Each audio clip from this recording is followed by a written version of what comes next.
The sun hung heavy in the air, baking the small town of Redwood, Arizona. There's something about those dry, unforgiving afternoons where the heat presses down on you like a weight, so thick you can almost taste it. I was leaning back against the open garage bay of the Ironhide Saloon, wiping sweat from my forehead with a greasy rag, the low hum of a dozen Harley engines purring in the background. We had just finished another round of repairs when my gaze landed on him, an old man, peddling a beaten-up Schwinn, groceries dangling from the handlebars like some sort of twisted modern-day knight. His back was stiff, and his cap, weathered by the years and the sun, barely held on to his graying hair. He looked like he was trying to outrun the desert wind itself, but I knew better, no one outruns it. Welcome to Heartfelt Gratitude Stories, where we unravel tales of compassion that warm the soul. So, what really happened? Let's dive in. Nobody noticed him at first.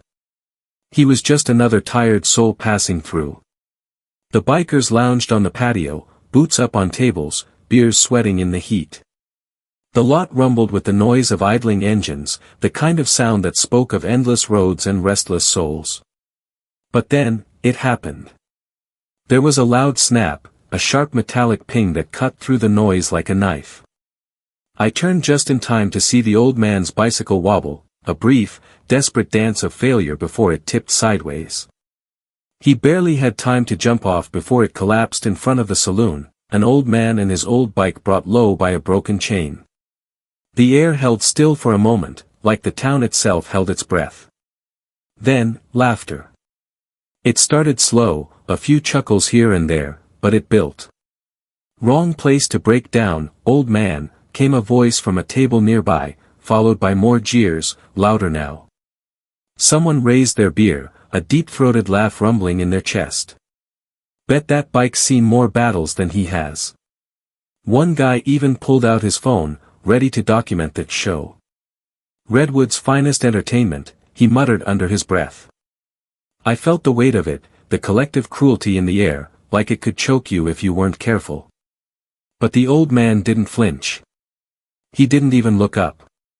He just knelt down by his busted bike, pulled out a beat-up multi-tool, and got to work.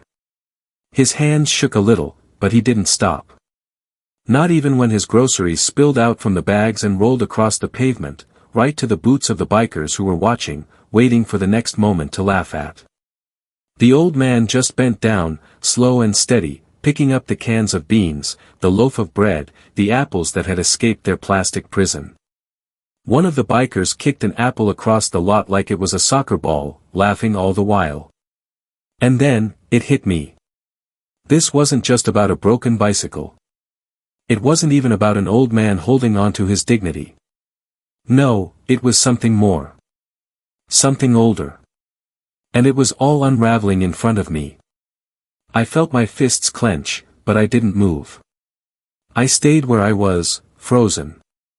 I hated myself for not doing something, for not stepping in. The silence from those around me, the ones who saw but did nothing, felt like the worst part of it all. But the old man, Henry, didn't say a word. He just kept picking up the pieces of his life. The laughter started to die down after a while, replaced by something else. Something a little less sure of itself. And that's when I saw him. Mason "Bull" Carter. When Bull walked into a room, you knew it. His boots didn't just crunch gravel, they shook the ground. At 6'4" and built like a brick wall, Bull had that kind of presence. When he stepped into a room, everything else faded into the background. The man was part myth, part muscle, and all respect. His leather vest, emblazoned with the Iron Soul's insignia, a skull inside a flaming wheel, told you everything you needed to know.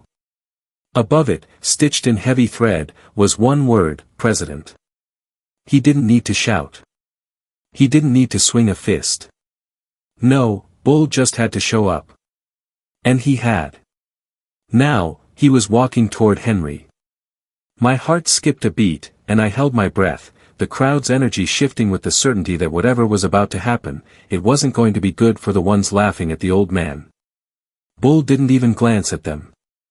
He walked right up to Henry, who had looked up slowly, finally meeting the gaze of the crowd that had been so eager to tear him down. Bull's gaze swept over them like a cold gust of wind, and the laughter faltered, as if even the hardest bikers had been caught in the draft. Without a word, Bull crouched down beside Henry, lifted his battered Schwinn like it was weightless, and inspected the chain. He nodded once, as if deciding it wasn't the bike that needed fixing. "You coming?" Bull's voice was low, almost a growl, but it wasn't unkind. Henry looked a little confused, but nodded and grabbed his grocery bags. He followed Bull into the saloon without a word. Then Bull turned back to the crowd, his voice carrying through the lot. "Anyone here with a toolkit and a shred of respect, get your ass inside." The command was simple, but it carried weight. Nobody questioned it.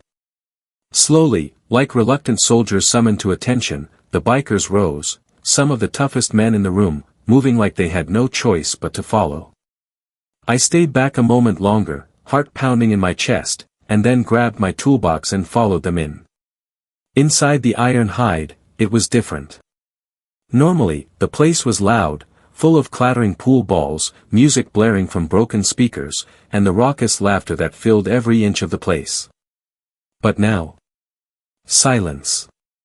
It was a silence so thick you could feel it in your bones. Bull wheeled Henry's Schwinn to the center of the bar, clearing a space by the old pool table. With one sweep of his massive arm, he knocked aside the pool cues, making the table bare. Henry stood quietly beside it, grocery bags still in his hands, watching the bikers work. For a moment it was almost surreal. These men who prided themselves on their toughness, on being unbreakable, were treating the old man's bike like it was a sacred object. They pulled out tools from saddlebags and back rooms. They argued over how best to adjust the brakes or fix the chain, but there was something else there, something more than just mechanical knowledge. It was respect. It was understanding. It was the recognition that this wasn't just a broken bike. This was about something deeper, something these men hadn't realized they needed to fix until they saw the old man standing there, holding on to his dignity in the face of all that mockery. Henry didn't say much. He just watched.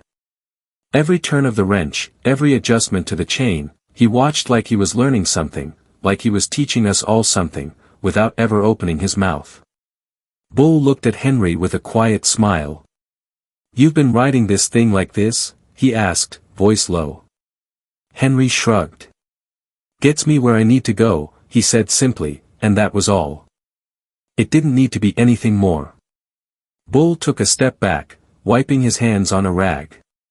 "This will take more than a patch job," he said, surveying the bike. "Anyone willing to make a parts run?" Tyler, the youngest of the group, raised his hand. "I'll go. I know the shop across town." Bull tossed him a wad of cash without a second glance. "Get tires too. And brake cables. And bearings." Tyler took off, and the rest of us kept working. There was a quiet solidarity in the air now. We weren't just fixing a bike, we were fixing something broken in all of us. It wasn't long before the word spread like wildfire, and more bikers began trickling inside, drawn by something they couldn't quite explain, something different from the usual chaos of the Iron Hide saloon. At first, a few of them hung back, skeptical, unsure of what was happening. But when they saw the seriousness in the room, the reverence that had settled over the place, it was like the air itself changed. They either grabbed their tools or quietly stepped aside. The Iron Hide had been built on decades of noise and rowdy crowds, a sanctuary for misfits and outlaws. But today, something else was being built, a space for something far more sacred, respect. That day, the bar turned into more than just a tavern. It became a workshop, a place of honor, a church for the forgotten. Here, respect wasn't demanded, it was earned.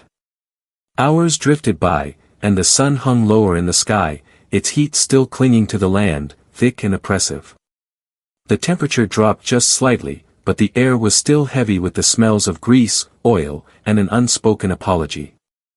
I was crouched over the Schwinn's front tire, working diligently, when I felt the shadow of someone looming over me. I looked up, expecting Bull, and sure enough, he was there, holding something folded carefully in his large hands. But it wasn't a tool.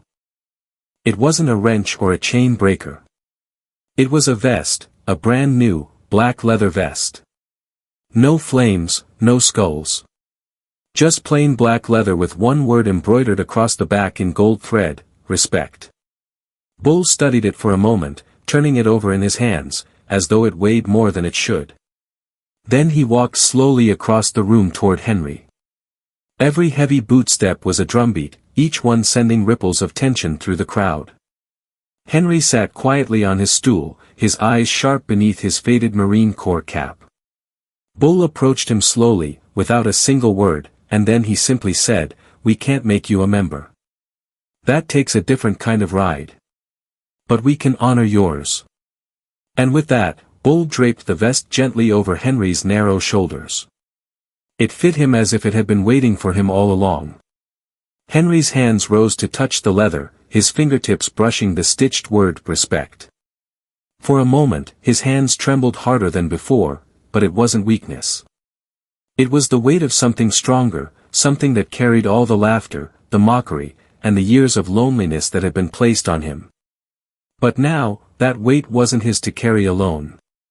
Bull extended his hand. "Thank you for your service, Marine." Henry's grip was surprisingly firm when he took it. "Still am," Henry murmured, his voice low. "Just a little older now." And there, in that moment, everything seemed to come to a halt. There was no applause, no cheering. Some moments are too big for noise. The room, a mix of hardened bikers and outlaws, stood at attention. None of us said a word. None of us needed to. We were standing for a man who had walked through hell long before any of us ever twisted a throttle. My throat tightened, the lump inside it hard to swallow. Some kinds of brotherhood didn't need patches. Some kinds of service didn't need medals. And some kinds of respect, once earned, were never forgotten. Just as the silence seemed to stretch forever, Tyler Brooks burst through the door, arms piled high with bags from the bike shop across town. "Got everything you asked for," he said, panting from the run.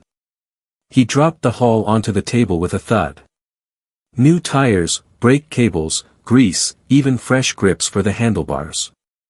Bull grunted in approval, tossing Tyler a water bottle. "Good run, kid." We all got back to work immediately. The Schwinn was stripped down like a race car in a pit stop, bearings cleaned and packed, cables rethreaded, tires swapped out for thicker, puncture-resistant ones that would survive the cracked asphalt streets of Redwood. Henry remained seated, watching every movement, his eyes following every step. I caught the way his head tilted slightly at times, as if approving or remembering a time when he could have done all this himself. As I tightened the last brake caliper, I noticed something glinting from beneath Henry's shirt. It wasn't the vest. It was dog tags. Old, worn dog tags, tucked beneath his collar. Bull saw them too. He stepped closer, crouching down, his leather vest creaking slightly as he moved. With respect, Bull reached out and gently lifted the chain from beneath Henry's shirt. The tags were dull with age, the letters barely legible but still visible. Bull read them aloud, his voice steady but heavy with the weight of the words, "Henry Walker. Serial number 249378. Blood type O negative. Religion, none. 3rd Battalion, 5th Marines, Vietnam 68. He paused after that last line, and the room went dead silent. No engines, no chatter, not even the jukebox dared to hum. The silence in the room felt like a collective exhale. Bull let the tags fall back gently against Henry's chest and stood up. He turned to the room, his voice unwavering, "You were a Marine." It wasn't a question. It was recognition. Henry nodded once. "Still am," he said quietly. "Just a little slower now." There was so much weight in those words, more than any fight or battle could ever carry. From the far side of the room, Tyler stepped forward, hesitant but filled with a desire to speak. "My old man," Tyler said, voice cracking slightly, "Samuel Brooks. He served in Vietnam. 3rd Battalion, 5th Marines. Henry's eyes sharpened. A flicker of recognition passed across his face. Sam Brooks, he repeated slowly. Good radio operator. Took 2 in the legs at Khe Sanh. Tyler nodded quickly, swallowing hard. He always said he survived because of a sergeant who carried him a mile and a half under fire back to the evac point. The air in the room thickened, and it felt like the walls themselves were holding their breath. Henry shifted slightly, adjusting the vest that now sat comfortably on his shoulders. Your father, he said simply, was one of the bravest kids I ever saw. Tyler's hands trembled, his fists clenching at his sides. He made it back because of you, Tyler said, his voice thick with emotion. He always said he owed his life to Sergeant Walker. Henry looked down at the floor, a long, slow breath escaping him. Wasn't anything special, he said gruffly. Just what we did for each other. Bull stepped forward again, his hand heavy on Henry's shoulder. You saved him, Bull said quietly. You didn't have to, but you did. Henry shrugged slightly. That's just what Marines do. The room was full of tough men, tattoos, battle scars, all of them suddenly looking like kids caught in something bigger than them. Because here, in front of them, stood a man who had fought a real battle, not over turf, not over pride, but for life itself. A man who hadn't asked for recognition, who hadn't demanded respect, and who certainly hadn't needed an audience. He just was. And that was enough to change everything. Bull turned to the group of iron souls, his voice low but commanding. We're not just fixing a bike today, he said. We're fixing a debt. No one argued. No one even blinked. We just went back to work, faster now, hands steadier, hearts heavier. It wasn't about the Schwinn anymore. It was about honor. It was about repayment. It was about making sure that the right man stood tall and the right crowd stood back in respect. As I worked, I could feel a shift in the room. The urgency had changed, and I wasn't the only one who noticed. No more rushed jobs. No more rough hands. No more cutting corners. Even the hardest of bikers were treating the Schwinn with care, checking and double-checking their work. Bearings were greased with precision, brake cables fed through carefully. Tyler returned again, carrying something that made my chest tighten, a set of brand new tires, thick enough to survive any battlefield. I figured, Tyler said, slightly out of breath, if we're going to rebuild it, might as well make sure it doesn't leave him stranded again. Bull gave him an approving nod and the room kept working. Eventually, we wheeled the Schwinn outside. A pressure washer blasted the grime and rust off the frame, and under the water's force, the bike began to look like something different. Not new. Not pristine. But stronger. Tougher. Every scar it had earned over the years seemed more fitting now. Like Henry. Back inside, the final touches were applied. The frame was painted, the bike restored. Tyler even applied a Marine Corps decal to the front fender. So everyone would know who this bike belonged to. When we were done, Bull stepped back, surveying the work with a satisfied nod. Henry walked over slowly, his gaze sweeping over the bike. He placed one hand gently on the handlebars and smiled, a real smile, one that spoke of battles fought and won, of dignity that no mockery could take away. Bull cleared his throat and turned to the crowd. He pulled something from behind the bar, a small, wrapped package. When he unwrapped it, a ripple of surprise went through the room. It was a small, battered bell, old, worn, the kind of thing you'd see on a kid's bike from the 60s. Bull handed it to Henry, polishing it with his shirt.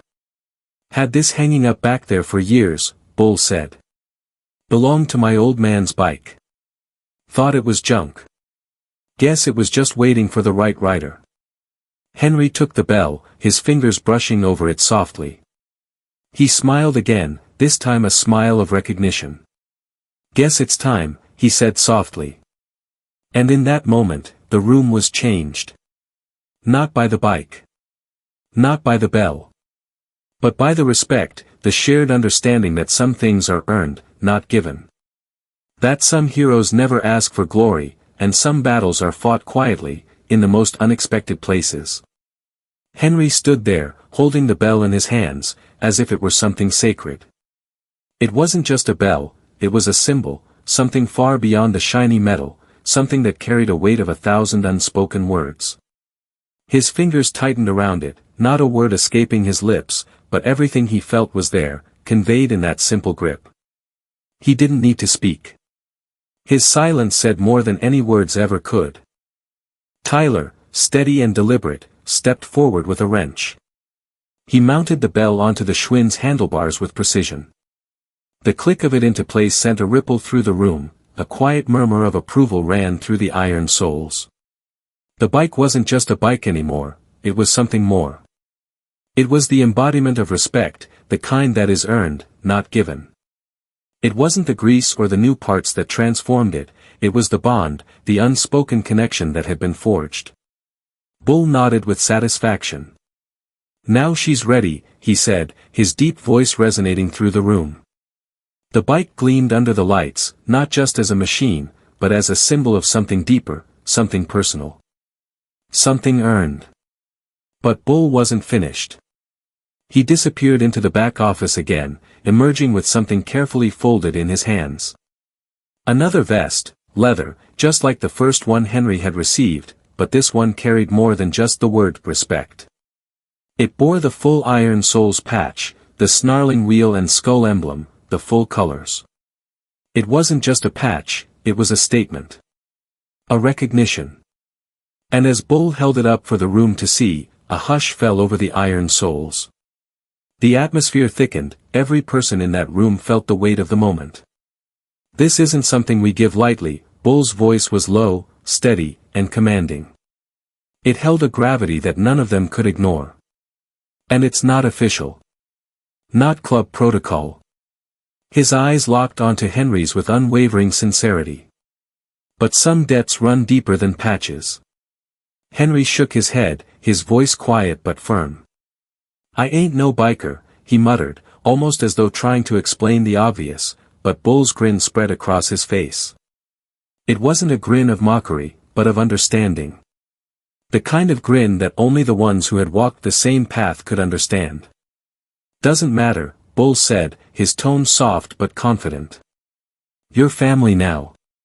Whether you ride a Harley or a Schwinn." Bull then, with reverence, draped the second vest over Henry's shoulders, layering it over the first one.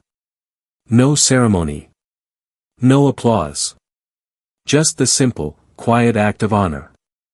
Henry stood there, his back a little straighter, his eyes a little brighter.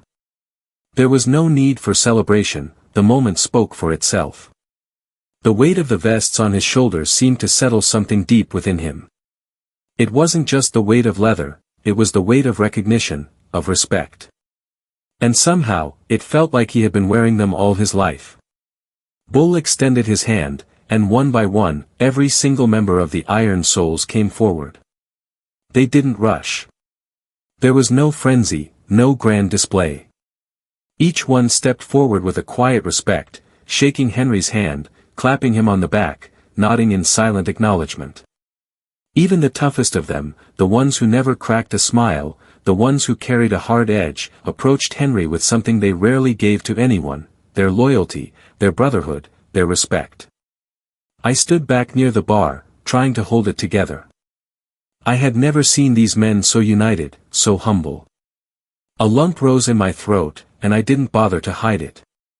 Because I knew, we all knew, we weren't just patching up an old bike. We were patching up ourselves. We were learning, maybe for the first time, that real strength isn't about how loud you roar. It's about how deeply you stand for someone when it matters. Henry finally turned toward the door, his bike gleaming under the neon lights. Bull's voice cut through the quiet, booming across the saloon like a call to arms. "Who's escorting the Marine home?" Every hand in the room shot up, without hesitation. Every hand. It wasn't just the Iron Souls anymore, it was a group of men and women who had found something worth standing up for. And with that, the real ride began. Engines rumbled to life, one by one, deep and low, a growl that echoed in the chest.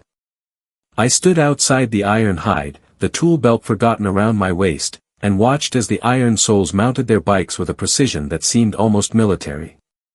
Henry stood among them, his Schwinn shining. He looked different now, not just in the physical sense, but in a way that no one could ignore.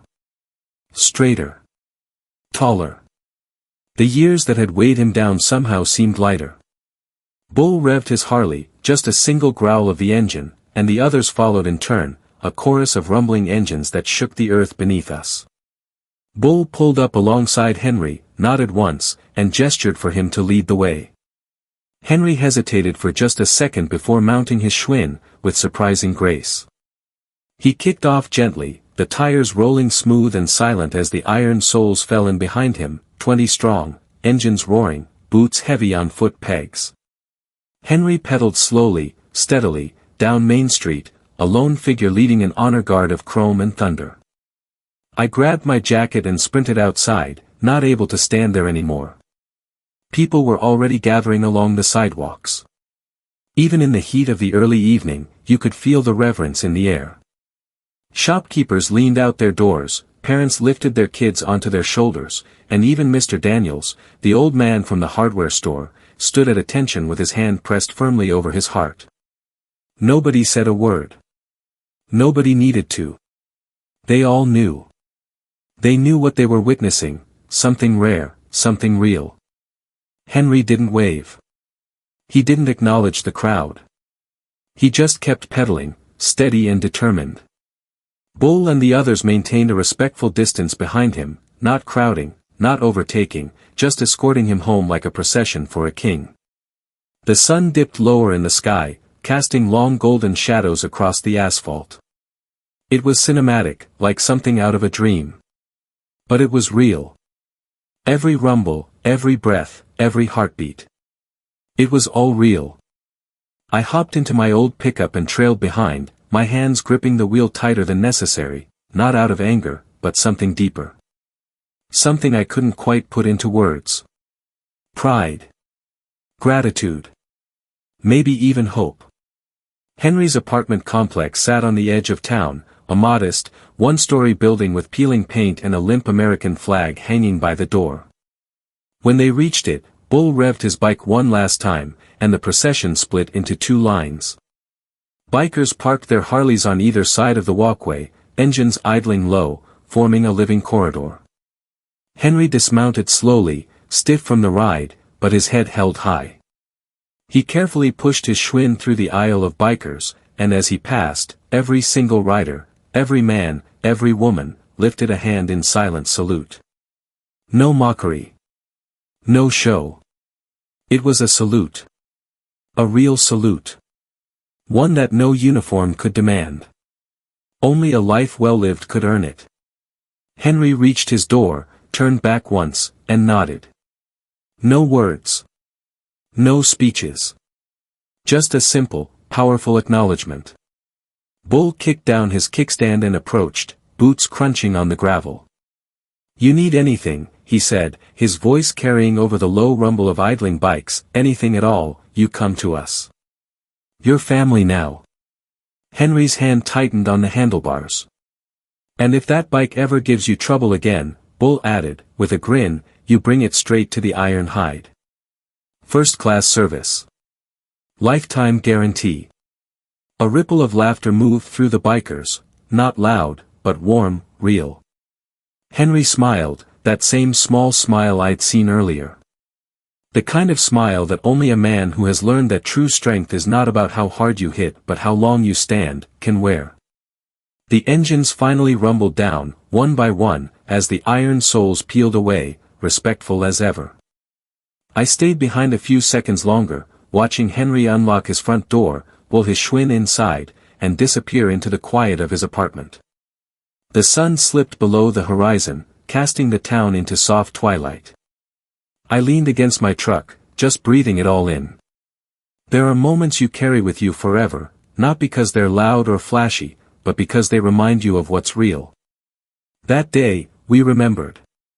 We remembered what it meant to honor sacrifice. We remembered that respect isn't given, it's earned. And once earned, it's never forgotten. The next morning, the desert sun rose over Redwood like it always did, burning away the shadows. But something was different. I rolled into town early, and when I reached the Iron Hide, there was no clatter of tools or the smell of spilled beer. Mason, Bull, Carter and a few of the older iron souls were outside, crouched in front of the building, drills and hammers in hand. They were working on something shiny, something that caught the early light. I stepped quietly from my truck, not wanting to interrupt. There, bolted to the brick wall beside the entrance to the Iron Hide Saloon, was a brand new brass plaque, polished to perfection. And on it, etched deep enough to last a lifetime, were the words, "Respect is earned and remembered." No names. No dates. Just that. Simple. Final. Bull stepped back, arms crossed, looking at the plaque with a satisfied grunt. I walked up beside him, hands deep in my pockets. Neither of us said anything for a long time. What could you say? Some truths didn't need dressing up. They needed to be carved in brass, left there for the world to see. And so it began. And it never stopped.